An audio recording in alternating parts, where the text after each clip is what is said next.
صلہ رحمی کیا ہے؟ اپنے رشتہ داروں سے حسن سلوک کرنا، رشتہ داری کو نبھانا، رشتہ داروں کے حقوق کو پورا کرنا، یہ صلہ رحمی کہلاتا ہے۔ صلہ کا مطلب ہے جوڑنا، رحمی کا مطلب ہے قریبی بلڈ ریلیٹڈ جو ذی رحم محارم رشتہ دار ہیں ان کے ساتھ تعلق استوار کرنا اور اس رشتے کو مضبوط کرنا اور اس رشتے کے راستے میں آنے والی رکاوٹوں کو دور کرتے رہنا۔ قرآن پاک کے اندر بھی اللہ تبارک و تعالی نے اس کا حکم ارشاد فرمایا ہے۔ ارشاد فرمایا الذین ینقضون عہد اللہ من بعد میثاقہ، کہ وہ لوگ جو اللہ کے عہد کو پختہ ہونے کے بعد توڑ دیتے ہیں، وَيَقْطَعُونَ مَا أَمَرَ اللَّهُ بِهِ أَن يُوصَلَ، اور اس کو توڑتے ہیں جس کے جوڑنے کا اللہ نے حکم ارشاد فرمایا ہے، یعنی اس چیز کو کاٹتے ہیں جس چیز کے جوڑنے کا اللہ نے حکم ارشاد فرمایا ہے۔ وَيُفْسِدُونَ فِي الْأَرْضِ، اور زمین کے اندر وہ فساد پھیلاتے ہیں۔ اولئک هم الخاسرون، یہ خسارہ پانے والے لوگ ہیں۔ اس کے علاوہ ہمارے نبی پاک صلی اللہ علیہ وسلم نے کثیر مقامات پر صلہ رحمی کی تعلیم ارشاد فرمائی، اس کے فوائد ارشاد فرمائے اور قطع رحمی کے نقصانات ارشاد فرمائے۔ بلکہ رسول اللہ صلی اللہ علیہ وسلم نے ارشاد فرمایا کہ وہ چیزیں جن کا بدلہ دنیا کے اندر فوراً مل جاتا ہے۔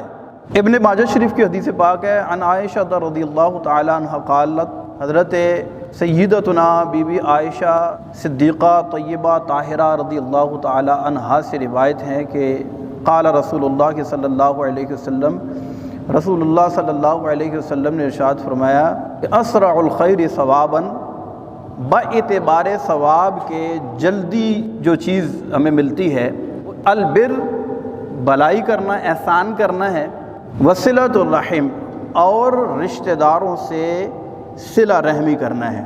اور ارشاد فرمایا کہ اسرع الشر عقوبتاً، عقوبت کے اعتبار سے یعنی سزا کے اعتبار سے جو چیز جلدی جس کا بدلہ ملتا ہے وہ کیا ہے؟ البغی، ظلم کرنا، وقطیعۃ الرحم، اور رشتہ داروں سے قطع تعلق کرنا ہے، رشتہ توڑنا ہے۔ تو صلہ رحمی وہ چیز ہے کہ جس کا ثواب اللہ تبارک و تعالی آخرت میں تو عطا فرمائے گا ہی، لیکن دنیا کے اندر بھی اس کی برکتیں ظاہر ہوں گی۔ آج میں اور آپ اگر غور کریں تو ذی رحم محارم جو بلڈ ریلیٹڈ ہمارے رشتہ دار ہیں، جو قریبی ہمارے رشتہ دار ہیں، وہ کون کون سے ہیں؟ ماں، باپ، چچا، تایا، پھوپھی، خالہ، ماموں، نانا نانی، دادا دادی، نواسا نواسی، پوتا پوتی، یعنی یہ وہ گھریلو اور قریبی رشتہ دار ہیں جنہیں ذی رحم محارم کہا جاتا ہے۔ خونی رشتہ دار جسے عام طور پر ہم یہ لفظ استعمال کرتے ہیں، تو یاد رکھیں کہ خونی رشتہ داروں سے صلہ رحمی کرنا واجب ہے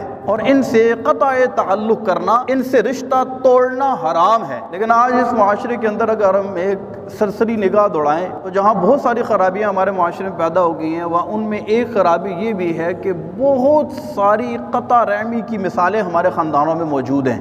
لا ماشاء اللہ، شاید ہی کوئی ایسا خاندان ہو کہ جس میں قطع رحمی نہ ہو، ناراضگیاں نہ پالی جاتی ہوں، جہاں پر رشتے کو توڑا نہ جاتا ہو۔ ورنہ کسی کا سگا بھائی ناراض ہے، کسی کی سگی بہن ناراض ہے، کوئی اپنے ماں باپ سے ناراض ہے، کوئی اپنے چچا سے تایا سے ناراض ہے، کسی کے ساتھ اس کے ماموں کی نہیں لگتی، اور عرصہ دراز سے اپنے پھوپھی کے گھر نہیں گیا۔ اور اگر قریدا جائے، دیکھا جائے، وجہ تلاش کی جائے تو کبھی پانی پینے پلانے پہ جھگڑا، کبھی گھوڑا آگے بڑھانے پہ جھگڑا۔ وہ دور کہ جب ہمارے نبی پاک صلی اللہ علیہ وسلم دنیا میں تشریف نہیں لائے تھے، جو خرافات اور جہالت کی جو مثالیں اس وقت قائم تھیں، بدقسمتی کے ساتھ آج وہ ہمارے اندر اود کر آئی ہیں۔ خاندانوں میں لڑائیاں، ناراضگیاں، اور یہ سال ہا سال تک چلتی ہیں۔ یعنی بہن ایک عرصہ دراز سے اپنے بھائی کا راہ دیکھ رہی ہے، لیکن بھائی کو توفیق نہیں ہے کہ وہ اپنی بہن کے گھر جائے، اور اگر پوچھا جائے تو کہتا ہے میرے ساتھ زیادتی کی تھی،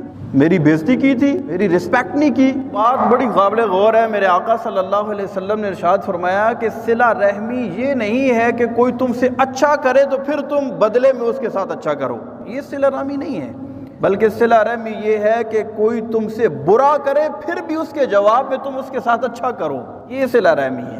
یعنی آپ ایمانداری کے ساتھ بتائیں کہ ہمارا طرز عمل کیا ہے۔ اگر کسی کی بیٹے کی شادی ہو ہمیں نہ پوچھے، بیٹے کی شادی بھی کارڈ نہ دے، ساری برادری جمع ہے، ہمیں پوچھے ہی نہیں ہے، ہم نہیں گئے، 10 سال بعد ہمارے بیٹے کی شادی آئے گی تو ہم اسے پوچھیں گے کیوں اس نے اپنے بیٹے کی شادی پہ ہمیں آگے راضی نہیں کیا؟ لہذا بدلے کے طور پر ہم بھی ساری زندگی اس ناراضگی کو ایسے پالتے ہیں جیسے اپنے بچوں کو پالتے ہیں، جبکہ میرے آقا صلی اللہ علیہ وسلم نے ارشاد فرمایا جو تمہیں محروم کرے تم اسے عطا کرو، جو تم سے تعلق توڑے تم اس سے تعلق جوڑو، اور جو تم پر ظلم کرے تم اسے معاف کر دو۔